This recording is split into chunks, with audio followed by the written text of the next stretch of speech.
Hasta el momento hemos analizado el concepto de clase social de una forma predominantemente estructuralista, aunque sin olvidar su forma en el proceso histórico, es decir, su lado dinámico.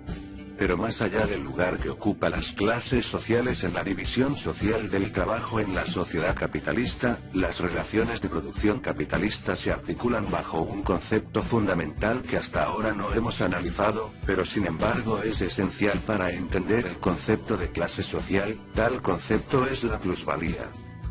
En videos anteriores hablamos de la teoría de valor, donde decimos que el valor de una mercancía está determinado por el tiempo de trabajo social invertido en él. Ya asignamos que el trabajo es la única fuente de valor y que los medios de producción solo transfieren este a este mismo. Ya sabemos también que la plusvalía es el tiempo de trabajo no retribuido, es decir, el obrero genera más valor que recibe a cambio de su salario. Para mejor información leer el tomo 1 del Capital de Marx, pero lo que acá nos interesa, no es el concepto en sí, sino dónde se genera este trabajo no retribuido. Es por eso que debemos analizar la burguesía industrial como fracción de clase de la burguesía. La plusvalía precisamente se genera en la órbita de la producción, donde el capital invierte dinero en medios de producción, capital fijo, más materia prima, materia auxiliar y fuerza de trabajo, o capital circulante, por ejemplo, una materia prima. La madera es transformada a través de los medios de producción y trabajo en una mesa. La mesa tiene un valor mayor a la madera en cuanto tiene mayor tiempo de trabajo incorporado. Los economistas liberales y otros ven a la fuerza de trabajo simplemente como un costo más, como si fuera un objeto inerte, como es la materia prima o los medios de producción, pero en la realidad no funciona así, pues no es lo mismo la ganancia capitalista si un trabajador trabaja 8 horas o 10 horas, no es lo mismo si trabaja intensivamente que si puede organizar el trabajo por sí mismo, no es lo mismo que si tiene determinados derechos laborales, variando en cantidad y calidad, que si no los tiene. No es lo mismo si tiene más o menos días o intervalos de descanso, es decir, independientemente del salario, la ganancia oscila en torno al trabajo y por ende a la plusvalía producida.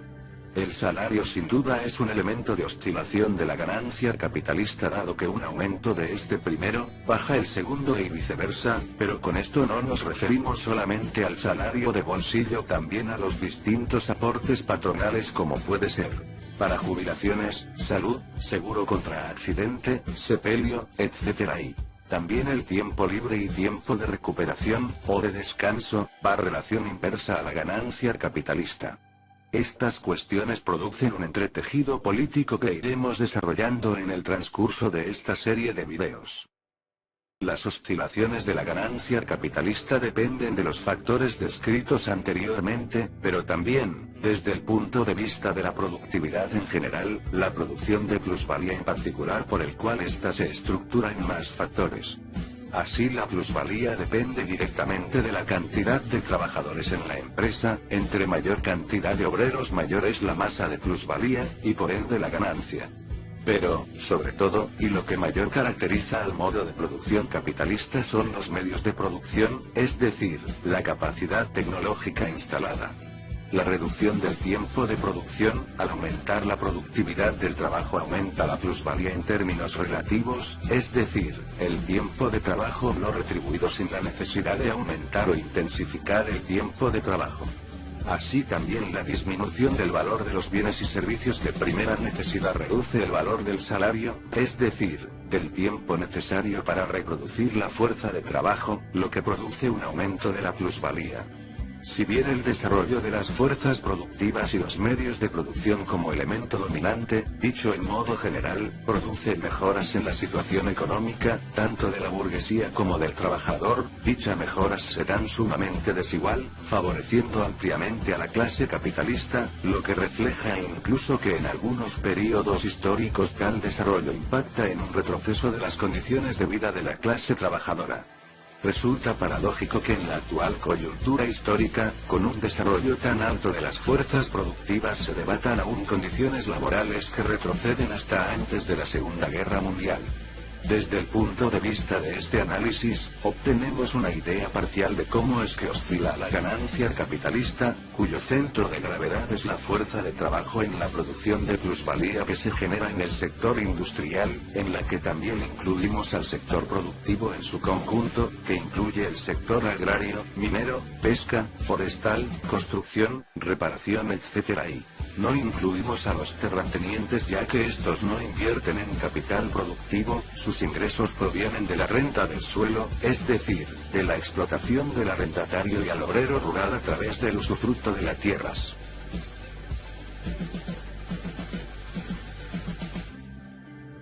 Vimos anteriormente que es en la esfera de la producción donde se produce plusvalía, por ende, donde se obtiene la ganancia capitalista.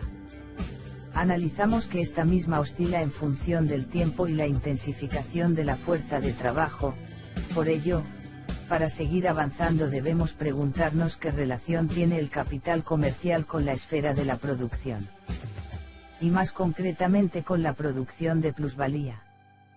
Si decimos que la burguesía industrial y los sectores productivos en general como el agrícola, el minero, de pesca, el forestal, la construcción, de reparación, pertenecen a la esfera de la producción.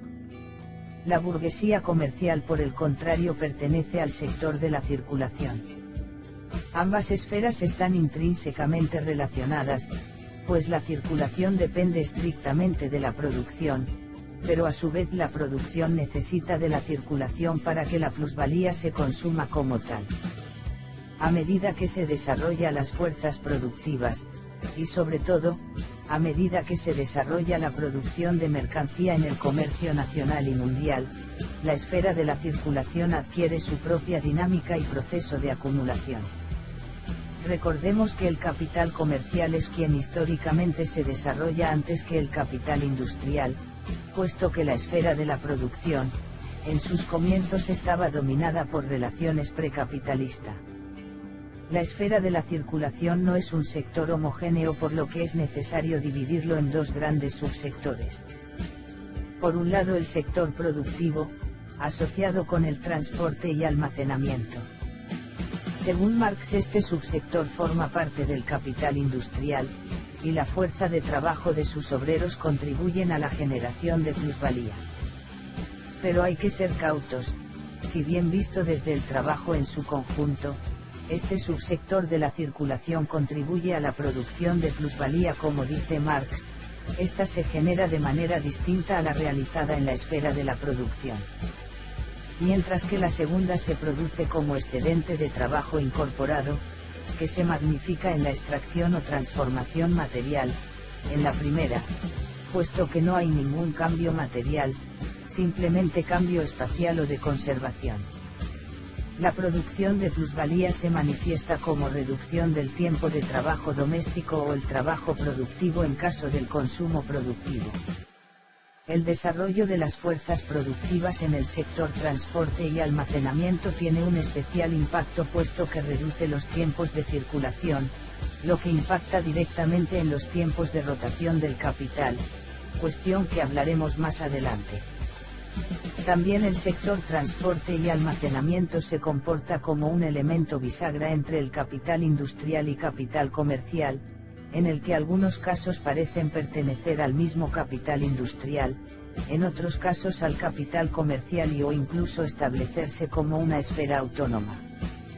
Este aparece en todo momento moviéndose de industria a industria, de industria a comercio, de comercio a comercio y de comercio a consumidor.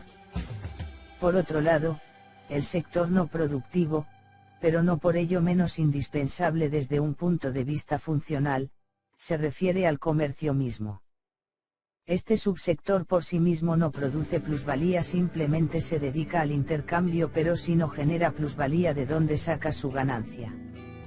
Entendemos que una mercancía no se valoriza por sí mismo, o mejor dicho no se puede valorizar con el simple intercambio como pensaban los economistas vulgares, que el comercio es simplemente vender una mercancía por un precio mayor a su compra. Marx nos dice, no es el intercambio lo que genera la ganancia comercial, sino que la burguesía comercial se apropia de una parte de la plusvalía generada en el sector productivo. Precisamente la ganancia comercial impacta negativamente, en cierta manera, en la cuota de ganancia de la burguesía industrial. Este impacto depende en su magnitud de las relaciones de fuerza, del poder de cada uno de los sectores. Por ejemplo, la plusvalía que se convierte en ganancia puede oscilar entre dos extremos. Los casos en el que el capital industrial determina el precio, y con ello su ganancia, posibilitando muy poco margen de ganancia a los comercios. Esto se puede ver en los pequeños negocios de barrios que obtienen muy poca ganancia por la venta de determinados productos. Puede pasar también de manera inversa, por ejemplo, el caso de los pequeños productores agrícolas que reciben un magro precio por su producción, mientras que los intermediarios inflan de forma importante los precios al consumidor. Sobre esta contradicción puede reposar la lucha política entre estos dos bloques de la clase dominante. Si decimos que por un lado la burguesía comercial baja la cuota de ganancia de la burguesía industrial tras recibir una alícuota de esta, decimos por otro lado que eleva la masa de plusvalía, y con ello la ganancia del sector productivo, contrarrestando la baja. La división de trabajo entre el comercio y la industria trae la especialización, por lo que la burguesía comercial tiene conocimiento particular del mercado. Además, tiene a su cargo una serie de inversiones económicas que aceleran los tiempos de circulaciones, vinculados sobre todo a los medios de transporte, almacenamiento, publicidad.